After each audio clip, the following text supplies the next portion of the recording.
지난주까지 저는 누가복음 1장의 말씀으로 하나님께서 어떻게 이 세상에서 하나님의 계획이 이루어지고 있는지, 인류를 구원하실 계획이 어떻게 이루어졌는지, 세례요한의 탄생이라든지 마리아를 향해서 예수님이 잉태할 것에 대한 천사 가브리엘의 예고라든지, 또 그로 인한 마리아의 찬송, 또 세례요한의 탄생까지 내용을 누가복음 1장을 통해서 살펴보았습니다.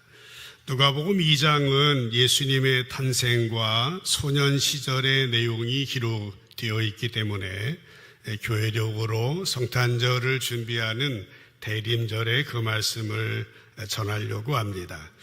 오늘부터는 한 장 넘어서 누가복음 3장으로 넘어왔는데요. 누가복음 3장은 세례요한의 사역으로 시작해서 세례요한에게 세례를 받으심으로 공생애를 준비하시는 예수님, 그리고 예수님의 족보가 나와 있습니다. 처음 볼 이 3절 말씀은 이렇게 기록이 되어 있습니다. 요한이 요단강 부근 각처에 와서 제사함을 받게 하는 회개의 세례를 전파하니 라고 하는 것입니다. 저는 이 구절을 통해서 오늘 말씀 제목을 삼았습니다. 회개의 세례를 전파하니 라고 하는 것입니다.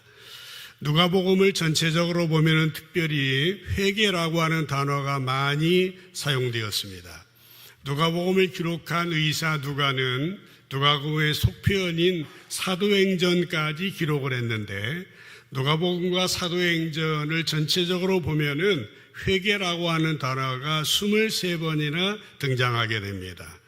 반면에 마태복음, 마가복음, 요한복음은 다 합해도 회개라고 하는 단어가 10번밖에 나오지 않습니다. 특별히 마태복음과 마가복음에는 예수님이 이 땅에 오신 목적을 기록할 때에 마태복음 9장 13절에는 이렇게 나와 있습니다.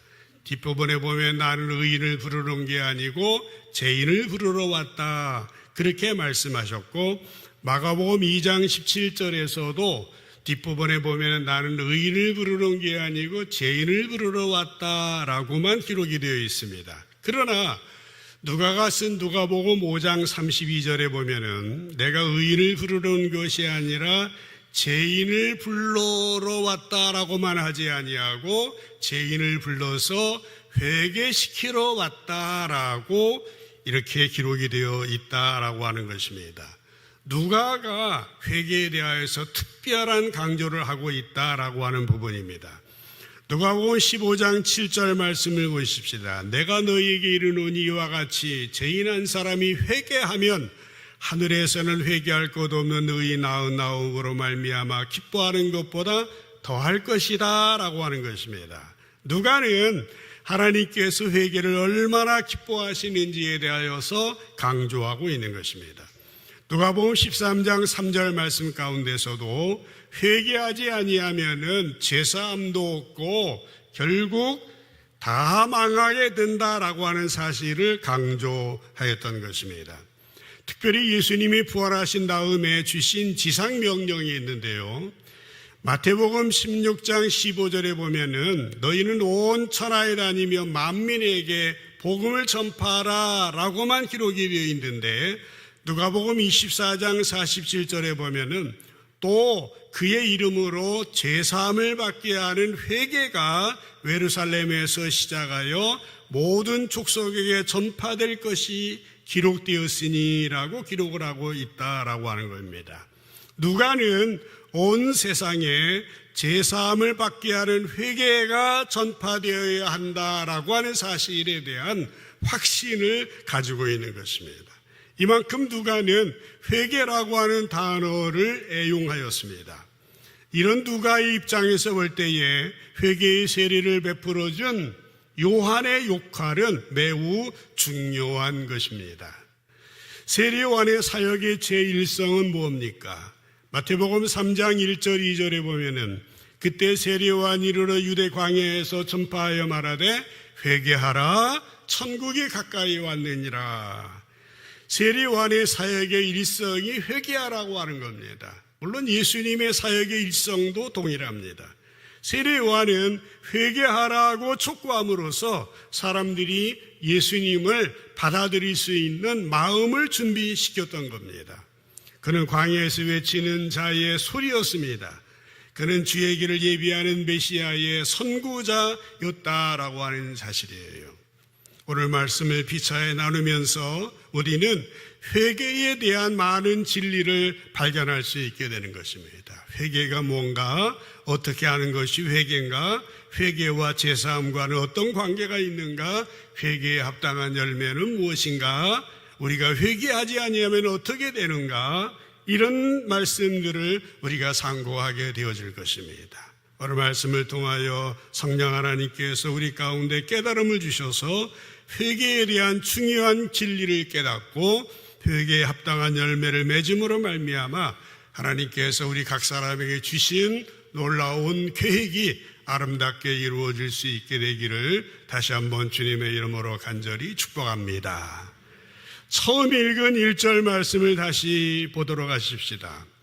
이 1절 말씀에 보면은 세례 요한이 활동했던 시대적인 배경이 구체적으로 잘 나와 있습니다. 이 구절을 보게 되면은 의사였던 누가의 세밀한 성격이 나타나기도 하고 사학자로서도 전혀 손색이 없는 면모를 보여주고 있습니다. 먼저 티베리오 황제가 통치한 지 15해다라고 말하였습니다.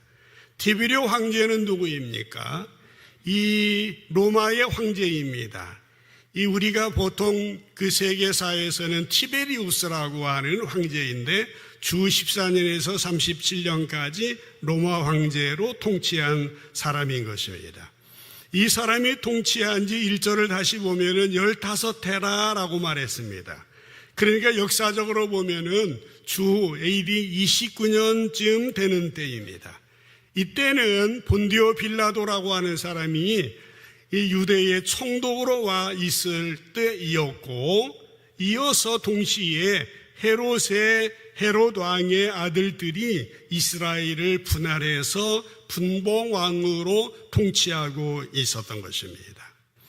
이제 헤롯이 갈릴리의 분봉왕으로 했을 때 이것은 헤롯 대왕이 아니에요.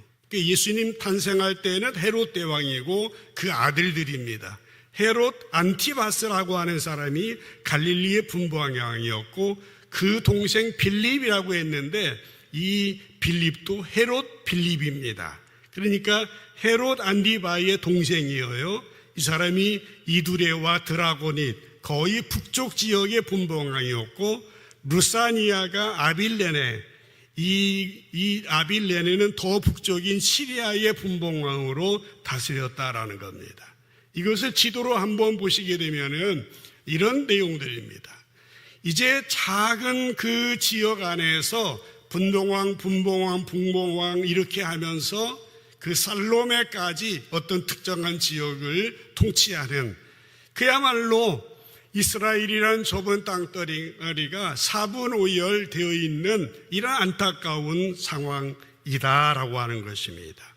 2절에 넘어가서 보시게 되면 이때는 안나스와 가야바가 대제사장으로 있을 때다라고 설명을 하고 있습니다. 이 사람들은 30년 이상 대를 이어서 대제사장 노릇을 하고 있었습니다. 그런데 이 사람들이 성전 안에서 대제사장으로서 역할을 했던 이 기간 동안 성전을 어떻게 됐습니까? 예수님이 오셔서 만민이 기도하는 집인데 이 집이 장사치들이 올 강도의 구렬로 만들었다고 책망하시고 성전을 청소하셨던 거 기억하시죠? 그래서 이 사람들은 성전을 강도의 구렬로 만든 장본인들이었습니다. 탈무드에 보시게 되면은 안나스의 가족에게 화 있을진저, 독사의 자식들에게 화 있을진저라고 하면서 대제사장에 대하여서 책망하는 그런 구절들이 나오고 있는 것입니다. 종교 지도자들은 그때나 지금이나 이 시대의 양심이 되어야 합니다. 그런데 그들은 그 역할을 하지 못하고 있었습니다.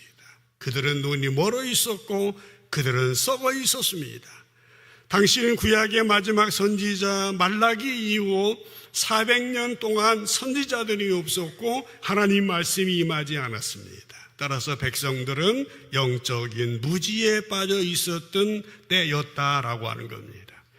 2절을 다시 보시게 되면은 이 때에, 이런 절망적인 때에, 이런 영적인 무지에 빠져 있을 때에 하나님이 말씀이 요한에게 임했다라고 하는 것입니다. 하나님의 말씀이 빈들에서 사가랴의 아들 요한에게 임했다라고 하는 것입니다. 하나님이 역사의 어두운 그 공간에 개입하시고 하나님께서 역사하기를 시작하시는 것입니다. 하나님의 사람 세례 요한에게 말씀해 주신 것입니다. 여러분, 요한이라고 하는 사람은 많이 설명을 했지 않습니까? 그의 아버지가 제사장 사가랴였습니다. 그의 아버지가 제사장이면은 그도 세습을 하고 그도에 이어서 얼마든지 편하게 살 수 있었습니다. 얼마든지 호의호식할 수 있었습니다. 그러나 누가복음 1장 80절 말씀에 보면은 아이가 자라며 심령이 강해지고 이스라엘에게 나타나는 날까지 빈들에 있었다라고 성경은 기록하고 있습니다. 그는 빈들에서 성장하였고 빈들에서 경건한 생활을 하였습니다. 그는 어려서부터 독주와 포도주를 마시지 않았으며 성령이 충만한 생활을 했습니다. 그는 말씀 생활, 기도 생활에 전심하였습니다. 그는 점차 엘리야의 심령과 능력을 덧입게 되었고 이스라엘 백성들을 향한 불쌍히 여기는 마음이 생겼을 그때에 하나님의 말씀이 그에게 임했다라고 하는 것입니다. 3절 말씀에 보면은 하나님의 말씀을 받은 요한이 무슨 일을 하는지가 나와 있습니다. 요한이 요단강 부근 각처에 와서 어떻게 제사함을 받게 하는 회개의 세례를 전파했다라고 하는 것입니다. 여러분, 왜 제사함을 받게 하는 회개라고 했습니까? 회개는 제사함을 받을 수 있는 전제 조건이 되기 때문에 이렇게 말했습니다. 진정한 회개가 없는 곳에는 제사함이 없는 것입니다. 우리는 이 사실을 꼭 기억해야 됩니다. 제사함에는 꼭 회개가 필요하다라는 것이에요. 사도행전 2장에 보시면은 사도 베드로가 유명한 오순절 설교를 합니다. 그 설교는 대단합니다. 사도 베드로가 설교를 할 때에 듣는 사람들이 마음이 찔려가지고 뭐라고 말합니까? 우리가 어떻게 해야 하리까? 우리가 어찌할꼬? 그렇게 질문을 합니다. 그때 베드로는요, 사도행전 2장 38절에서 이렇게 말합니다. 너희가 회개하여 예수 그리스도 이름으로 세례를 받고 제사함 받으라. 그러면 성령의 선물을 받게 될 거다라고 하는 것입니다. 베드로는 무리들에게 회개하고 제사함을 받으라고 설교를 한 것이에요. 누가는 사람들 사이에서도 마찬가지였습니다. 누가복음 17장 4절에서 예수님의 말씀을 기록해 놨는데 만일 하루에 7번이라도 내게 재짓고 7번 내게 돌아와서 내가 회개하노라 하면은 용서해 줘라 라고 기록을 한 것입니다. 이렇게 누가는 항상 제사함의 전제 조건으로 회개를 내세웠다라고 하는 것입니다. 그렇다고 한다면은 여러분, 회개가 무엇입니까? 잘 아시죠? 회개라고 하는 것이 무엇입니까? 회개는요, 헬라 원어로 보면은 메타노이아라고 되어 있습니다. 이건 마음을 바꾼다라고 하는 뜻입니다. 단순히 윤리적으로 도덕적인 게 아닙니다. 감정적인 것이 아닙니다. 이 메타노이아라고 하는 회개는 삶을 완전히 바꾸는 전인격적인 의식의 전환을 말하게 되는 것입니다. 다시 말해서 하나님에 대한 우리의 마음의 태도를 바꾸는 겁니다. 하나님에 대한 우리의 마음의 자세를 바꾸는 거예요. 여러분, 심리학에서 우리의 마음을 뭘로 구성되어 있다고 이야기합니까? 지정의, 이런 말 들어보셨죠? 우리의 마음은 지성으로 감정으로 그리고 의지로 구성되어 있습니다. 우리가 영혼 육이 있는데 혼적인 부분이 바로 그런 부분인 것입니다.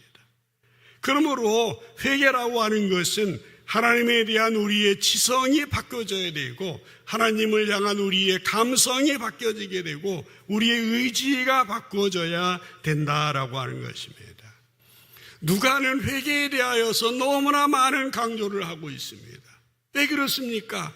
그래야 제사를 받게 되고 그래야 하나님의 뜻이 이루어지니까 그러한 것입니다. 좀 구체적으로 보십시다. 첫 번째, 하나님에 대한 우리의 지성을 바꾸려면 어떻게 해야 되겠습니까? 그것은 뭐니 해도 하나님의 말씀입니다. 천지는 변해도 변치 아니하는 하여 하나님의 말씀을 통해서 우리의 죄를 깨달아야 하는 것입니다. 하나님의 말씀은 어떤 역할을 합니까? 우리의 양심을 비추는, 우리의 심령을 비추는 거울과 같은 거예요. 거울이 없으면 얼굴에 묻어있는 검정을 발견할 수가 없는 것입니다. 이렇게 하나님의 절대적인 진리의 말씀이 없으면 우리의 죄를 깨달을 수 없게 되어진다라고 하는 것입니다. 여러분, 우리가 매일 아침 말씀을 묵상하는 이유가 어디에 있습니까? 왜 우리가 성경 공부가 왜 필요합니까?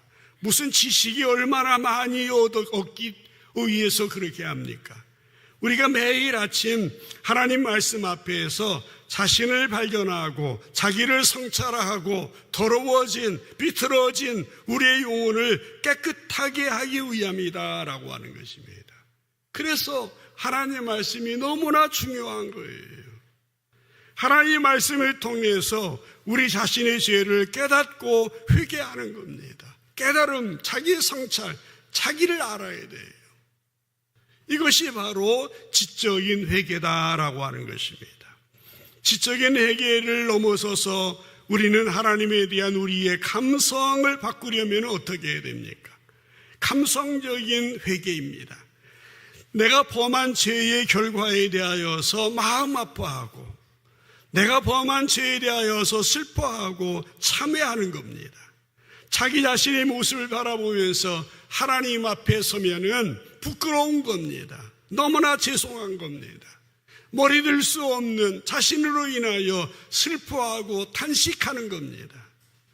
성경에 나오는 위대한 사람들을 보면은요, 하나같이 하나님 앞에서 얼마나 자기 자신이 비참한 죄인인지에 대하여서 깨닫고 고백하였다라고 하는 것입니다. 다윗을 보면은요, 시편 51편 4절 5절에 보면은 내가 주께만 범죄하여 주의 목전에 악을 행하여 싸우니 그렇게 고백합니다. 5절에 넘어가서 보면은 내가 죄악 중에 출생하였으며 라고 하나님 앞에서 범죄하였음을 고백하고 그는 침상이 젖도록 눈물로 회개했다라고 하는 겁니다. 이사야 6장 5절에 또 보면은 이사야는 뭐라고 합니까? 그때 내가 말하되 화로다 나여 망하게 되었도다. 나는 입술이 부정한 사람이요 입술이 부정한 백성 중에 거주하면서 만군의 여호와이신 왕을 피웠음이로다. 이렇게 자기 자신에 대해서 고백을 하는 겁니다. 신약의 베드로 같은 경우는 누가복음 5장 8절에 보면은 예수님의 무릎 아래 엎드려서 주여 나를 떠나소서 내가 죄인입니다 라고 고백을 했다라고 하는 겁니다. 유명한 사도 바울은 로마서 7장 24절에서 오호라 나는 곤고한 사람이로다 괴로운 사람이로다 피곤한 사람이로다 이 사망의 몸에서 누가 나를 건져내랴 하면서 아파하며 탄식했다라고 하는 거예요. 그래서 예수님은 산상수훈 마태복음 5장 4절에서 애통하는 자가 복이 있다고 그들의 위로를 받을 것이라고 말씀을 하고 있습니다. 우리에게 평안이, 기쁨이, 즐거움이, 감사가, 찬송이 필요합니다마는 그러나 나 자신의 삐뚤어진 나 자신의 문제를 바라보면서 애통하는 마음이 필요하다라고 하는 것입니다. 우리의 감성을 바꾸려면 어떻게 해야 되는가? 내가 범한 죄에 대하여서 슬퍼하는 겁니다. 참회하는 겁니다. 주님 앞에서 아파하는 겁니다. 이것이 회개의 두 번째 요소다라고 말하고 있는 것입니다. 또 한 가지만 보면은 하나님에 대한 우리의 의지를 바꿔야 됩니다. 하나님에 대한 우리의 의지를 바꿔야 돼요. 지정의의 의지적인 요소입니다. 적극적으로 죄에서 돌이키는 겁니다. 죄를 깨닫고 뉘우치기만 하면 회개라고 말할 수 없습니다. 그 단계를 넘어서서 의지적으로 죄를 멀리하는 겁니다. 죄에서 떠나는 겁니다. 하나님 말씀에 순종하고 실천하는 것입니다. 죄에서 돌이켜서 죄에 합당한 열매를 맺어야 한다라고 하는 겁니다. 그래서 우리말에도 회개라고 하는 그 말을 한자어로 뉘우친다라고 하는 것과 고친다라고 하는 말이 함께 들어가 있는 겁니다. 자신의 잘못을 뉘우치는 것도 중요하지만은 그러나 중요한 것은 고치는 것입니다. 뉘우치기만 하고 고치지 않는다면 회개했다라고 말할 수 없다라고 하는 것입니다. 그리고 고칠 때에 우리 의지적인 결단이 따라가야 된다라고 하는 것입니다. 그 결단한 것을 지속적으로 계속적으로 실천하려고 하는 의지, 결단이 필요하다라고 하는 것입니다. 그래서 죄를 깨닫는, 자아를 성찰하는 지성적, 그리고 죄를 지은 것을 보고 아파하고 슬퍼하고 괴로워하는 감정, 죄를 떠나고자 결단하는 의지, 이 세 가지 요소가 다 이루어질 때에 하나님에 대한 참된 회개가 이루어지게 되고 죄사함을 얻게 되어지며 하나님의 나라가 이루어지게 되는 거예요. 그래서 에스겔 선지자는 에스겔 33장 11절에서 이렇게 말합니다. 이스라엘 족속아 돌이키고 돌이키라. 돌이키고 돌이켜라. 너 약한 길에서 떠나라. 어찌 죽고자 하느냐. 그렇게 말하였습니다. 여기서 돌이키라고 하는 말은 회개하라는 말이겠죠. 하나님을 등지고 자기 마음대로 자기 갈 길로 가는 사람이 돌이켜서 하나님께 돌아오는 겁니다.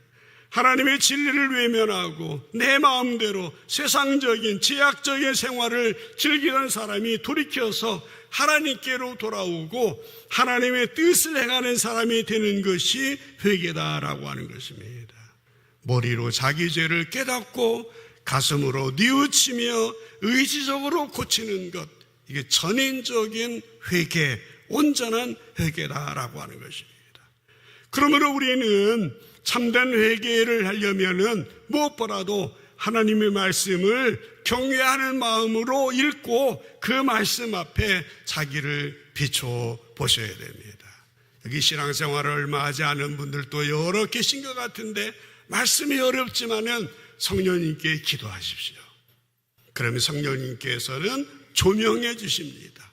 조명이 뭡니까? 일루미네이션이라고. 환하게 비춰주십니다. 어느 날 눈을 열어주시고 귀를 열어주셔서 설교도 잘 들리게 해주시고 말씀도 깨달음을 주셔서 그 말씀이 보통 로고스의 말씀으로 끝나는 것이 아니라 레마의 말씀으로 특별하게 나에게 역사하신다라고 하는 것입니다. 참된 회개에 이르기 위해서는 하나님 말씀을 읽고 그 말씀 앞에서 자기를 비춰 봐야 합니다. 그런데요, 신앙생활 오래 한 분도 그렇게 못하는 경우들이 많아요. 설교 들으면은 야 은혜롭다라고 얘기하고 이 설교 우리 남편이 들어야 되는데 저 권사가 들어야 되는데 누구가 들어야 되는데 적용을 딴 사람한테 해버려요. 나만 변하면 문제가 해결되는데 나만 새로워지면 되는데 자기에게 비추지 않는 겁니다. 그게 처음부터 지적인 회개부터 어려운 거예요. 딴 나라에 하는 거예요. 같은 말을 들어도 은혜 받는 것이 중요한 게 아니에요. 스스로 나에게 적용해야 됩니다. 내 죄가 얼마나 심각한지 추노만 하나님의 심판을 피할 수 없는 존재라는 사실을 깨닫고 아파하며 괴로워하며 슬퍼하며 뉘우치는 겁니다. 하나님의 자비하심과 하나님의 긍휼을 구해야 됩니다. 뿐만 아니라 돌이키고 돌이켜야 됩니다. 악한 길에서 필사적으로 떠나야 되는 것입니다. 그 길만이 사는 길입니다. 옛날 고대 신라의 김유신 장군이 말을 타고 가는데 자기 집에 안 가고 딴 집에 가잖아요. 그러니까 그냥 탁 내려가지고, 물론 기독교 신자는 아닙니다만은 의지 결단이 얼마나 대단합니까? 그 사랑하는 애 말을 거기에서 이렇게 해버리는 겁니다. 그래서 세례 요한은 자기의 죄를 회개하고 자복하는 자에게 회개의 표시로 세례를 주었다라고 하는 것입니다. 이렇게 세례 요한에게 임한 하나님의 말씀이 그 뒤에 이어서 나오고 있습니다. 요한이 요단강 부근 각처에서 와서 제사함을 받게 하는 회개의 세례를 전파하니, 그게 뭐입니까? 4절부터 말씀 보세요. 선지자 이사야의 책에 쓴 바 광야에서 외치는 자의 소리가 있으리되 너희는 주의 길을 준비하라. 그의 오실 길을 곧게 하라. 어떻게? 5절부터 같이 읽겠습니다. 시작. 모든 골짜기가 메워지고 모든 산과 작은 산이 낮아지고 굽은 것이 곧아지고 험한 길이 평탄하여질 것이요 모든 육체가 하나님의 구원하심을 보리라 함과 같으니라. 아멘. 이 말씀을 통해서 요한은 자기의 소명을 깨닫고 광야에서 빈들에서 회개의 세례를 전파하게 되었다라고 하는 것입니다. 이 말씀은 이사야 40장에 나오는 말씀인데, 장차 왕으로 임하실 예수 그리스도의 길을 닦는 선구자에 대한 예언의 말씀이다라고 하는 것입니다. 옛날에는요, 왕이 행차할 일정이 발표되게 되면은 가장 중요한 일이 길을 닦는 길이었습니다. 모든 골짜기를 메워야 했고 모든 산과 작은 산을 깎아 낮추어야 했습니다. 구부러진 길을 곧게 하고 울퉁불퉁한 길을 평탄케 해야 했습니다. 그 위에 왕이 행차하게 되어지는 것이죠. 저는 전방에 21사단 군목으로 80년대에 근무를 했는데요. 길이 자갈길입니다. 막 울퉁불퉁합니다. 오토바이 타고 가다가 막 넘어지고 그럽니다. 근데 어느 날 부르도자가 막 2대가 그냥 길을 쫙 지나갑니다. 그 뒤에 오토바이 타고 가니까 기분이 좋아요. 먼지도 아무 상관이 없습니다. 보니까 그 다음날 양구읍내에 계신 사단장님이 우리 연대를 방문하시더라고요. 사단장이 오는 길도 막 부르도자 가지고 길을 그냥 팍팍하게 해놓는데, 여러분, 하나님의 아들 예수님께서 우리 각 사람의 마음 가운데 왕으로 오시게 되어질 때에 왕이신 예수님을 영접하기 위해서 우리는 준비해야 됩니다. 마음의 길을 준비해야 됩니다. 예수님이 쉽게 들어오실 수 있도록 마음을 준비해야 됩니다. 어떻게 준비하라고 그랬습니까?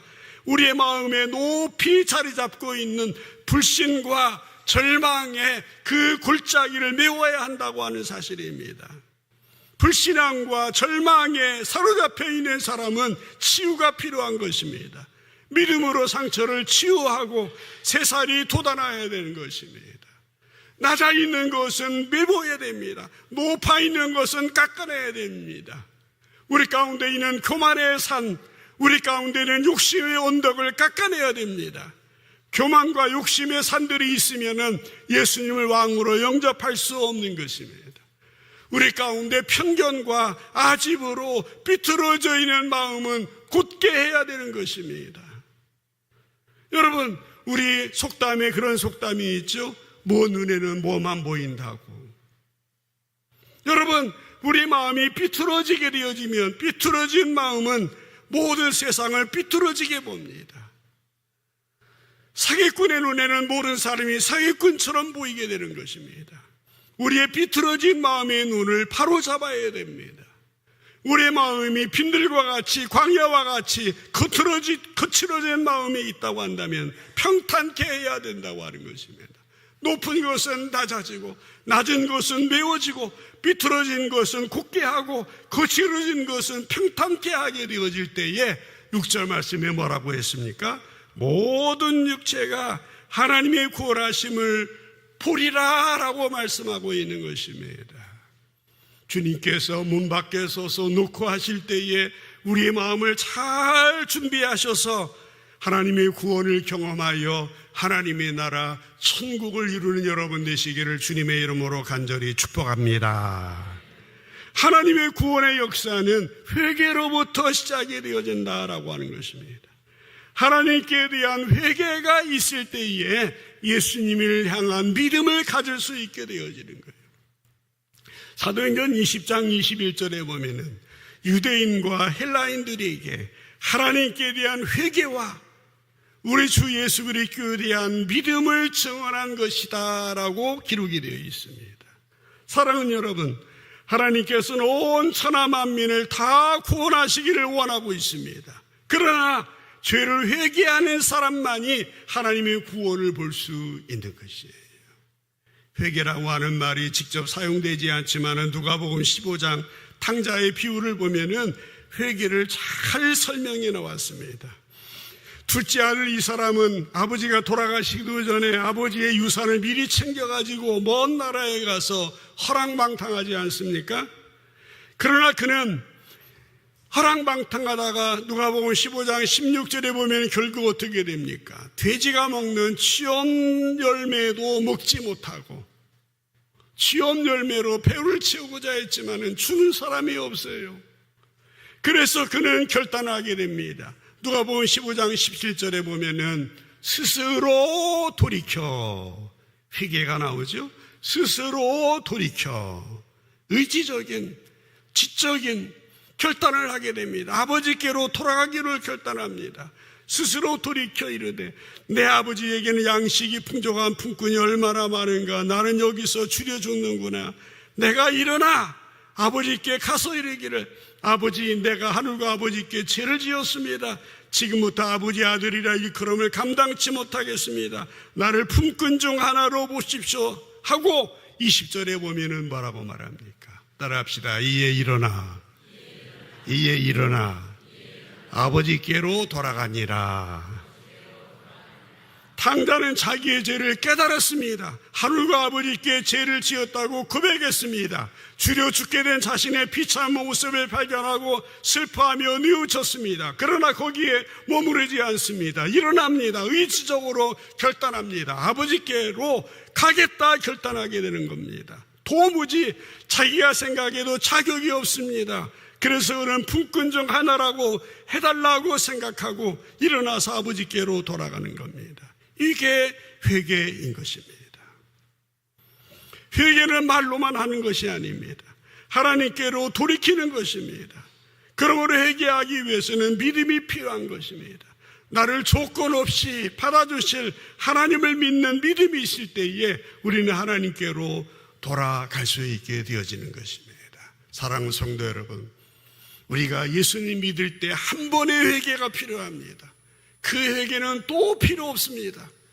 그러나 우리의 일상에서의 매일의 회개가 필요합니다.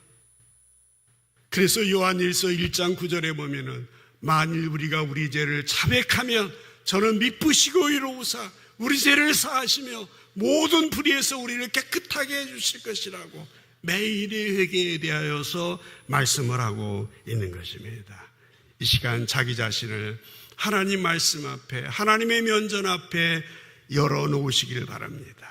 여러분들이 어디에서 떨어졌는지, 여러분의 마음 가운데 높아진 부분이 무엇입니까? 여러분의 마음 가운데 낮아져 있는 부분이 무엇입니까? 여러분의 마음 가운데 삐뚤어져 있는 부분이 무엇입니까?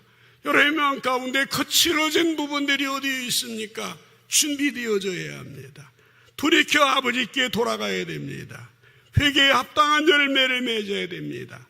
그때에 하나님 아버지 안에서 참된 자유를 누리고 기쁨을 누리고 평강을 누리고 하나님의 나라가 나에게만 아니라 우리의 가정 속에 우리의 일터 속에 이 땅에 뜻이 하늘에서 이루어진 것처럼 땅에서도 이루어지게 되는 겁니다. 우리는 작은 존재이지만 우리 한 사람 한 사람이 작은 물꽃 하나가 큰 빛을 이루어서 이 세상의 어둠을 물리치고 이 세상의 부조리를 해결할 수 있고 하나님의 나라를 이룰 수 있는 겁니다. 그게 바로 우리의 사명이고 우리의 책임입니다. 할 수 있거든요. 무슨 말이냐? 믿는 자에게 능치 못할 것이 없느니라. 하나님이 각 사람에게 주신 은사를 기억하시고 귀하게 쓰임 받게 될 때에 정말 하나님의 나라가 우리의 마음속에, 가정 속에, 일터 속에, 우리 교회 속에, 온 땅 위에 이루어지게 될 것입니다. 귀하게 쓰임 받는 여러분 되시기를 주님의 이름으로 축복합니다.